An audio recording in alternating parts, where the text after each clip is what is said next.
You all know you're not supposed to be talking to people in the audience. And people in the audience, if you end up talking to an inmate, you're going to be excused from the courtroom. The only time you will be back in this courtroom is if somebody needs you as a witness. And once you've completed your testimony, you will then be escorted from the courtroom. There are rules. There are security issues in this courtroom. So do not speak to people in the box. If you want to speak to them, you need to do it on your own time at the Bexar County Jail. And this is not fast time at Richmond High. So it's not because you're here and I'm here. Doesn't that make it our time? No, it does not.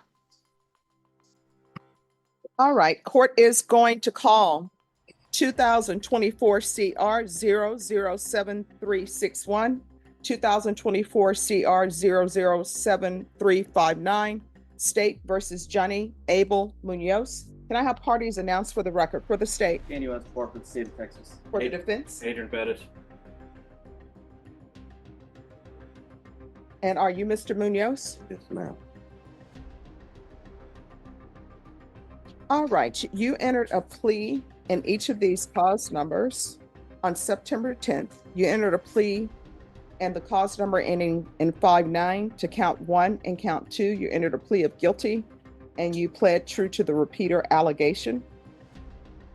And the cause number ending in 61, you pled guilty to counts 2 and counts 3 and true to the repeater enhancement allegation. In each of the cause numbers, the court found found there was sufficient evidence to find you guilty of each counts and found the enhancement true. According to your plea bargain agreement, punishment is to be assessed at a cap of 40 years in the prison. There's an affirmative finding of a deadly weapon. There are no applications. The cases will run concurrently. The state is taking in consideration 2024 CR 51. Before we even get to the case, the judge lays down the law literally. This isn't just courtroom etiquette. It's about control. Inmates chatting with the gallery? That's a security risk, not just a distraction. Think about it. What kind of planning or intimidation could happen if this rule was ignored? Courtrooms aren't casual hangouts. They're battlefields with rules of engagement. 64 and 2024 CR 007370. In each of the cause numbers, counsel, you waived PSI, is that correct? Yes, Your Honor. All right. The court has reviewed the defendant's criminal history without any objection from the defense.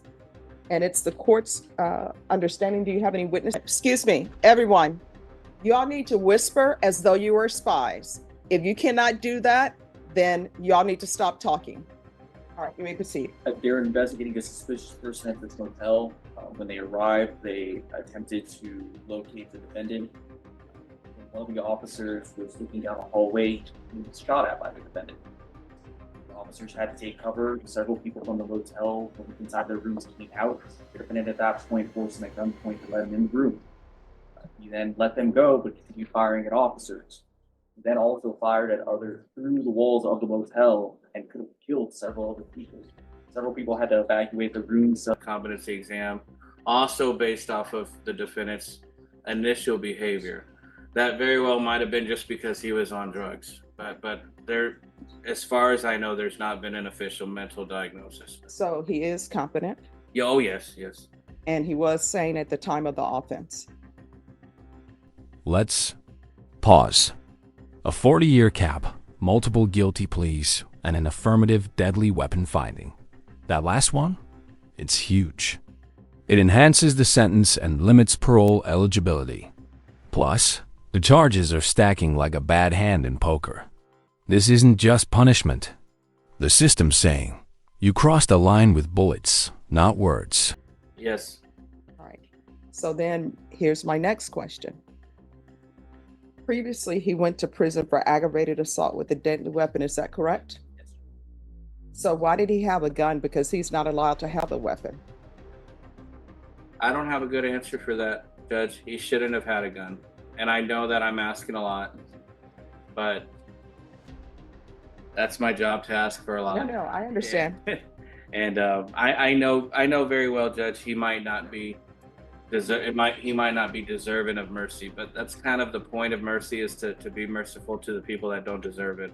I'm just asking that you show him a little bit of grace today, Judge. All right. I don't think 15 years is appropriate for this offense. For the aggravated assault with a deadly weapon, how long was he in prison? 15 years. So he was in prison for an aggravated assault with a deadly weapon for 15 years. And previously in his criminal history, he was placed on deferred adjudication. What was that offense? Was that the deadly conduct? I believe so, Judge.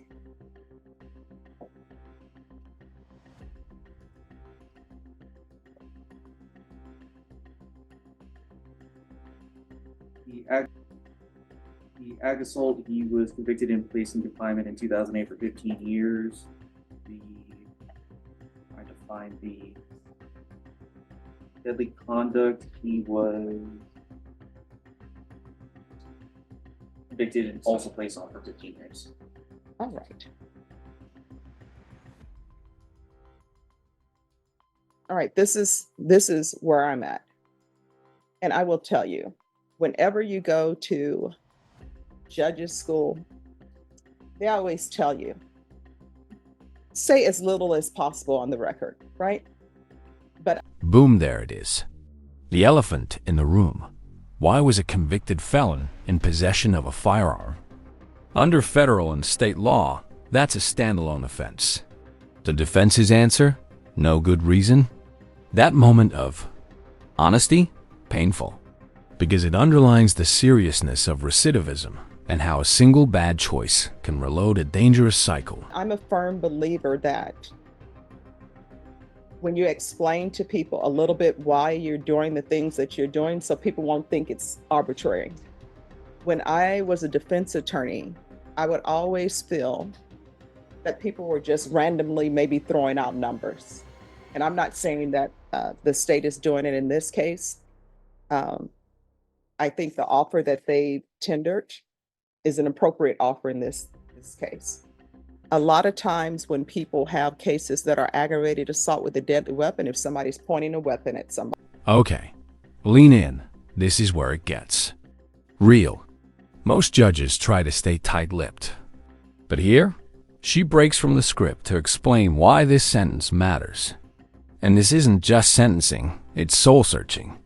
When she talks about kids going in and out of custody since age 12, she's not just sentencing a man, she's sentencing a system failure. If somebody's showing a weapon at somebody and threatening them, people focus a little bit of what might have happened. Well, this could have been a murder, so you should sentence him to 40 years. I do know that he has maybe some mental health issues. Maybe that's brought upon the fact that he has been in and out of custody since he's been 12 years old. And if you have somebody who's in and out of custody since they've been 12 years old, I know that there is an issue, perhaps parenting, because I don't take the idea that there are bad seeds. I don't think a child is born and everybody says, I knew since the time that child was born, time when they threw their bottle out of the crib or threw up on somebody, I knew that child. This recommendation might sound small, but it's a lifeline. The therapeutic community. Mental health unit is where some inmates find their first real shot at change. No promises. It's not easy to get in. But if accepted, it could be the difference between 35 years of hard time and 35 years of healing. And notice, the judge can't force it. The system? Still a maze. Was going to be a problem. So I think a lot of it has to do with environment. I think a lot of it has to do with parenting. Of course, there are issues with drugs, alcoholism. That really is not an excuse for behavior. So I want you to know that I reviewed everything, and the reason why I remember your case. And here we reach the closing chapter, but not without one final truth bomb. The judge isn't sugarcoating it.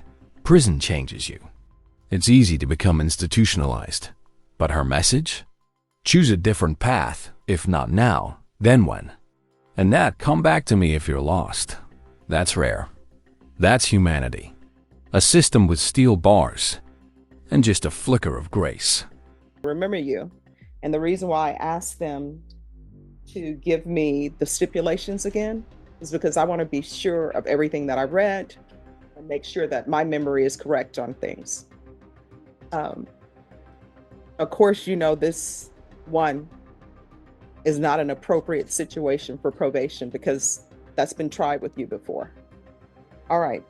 Is there anything you wish to say before I pass ruling? All right. I want to let you know that I wish you the best in your life, but you're going to be going to prison today.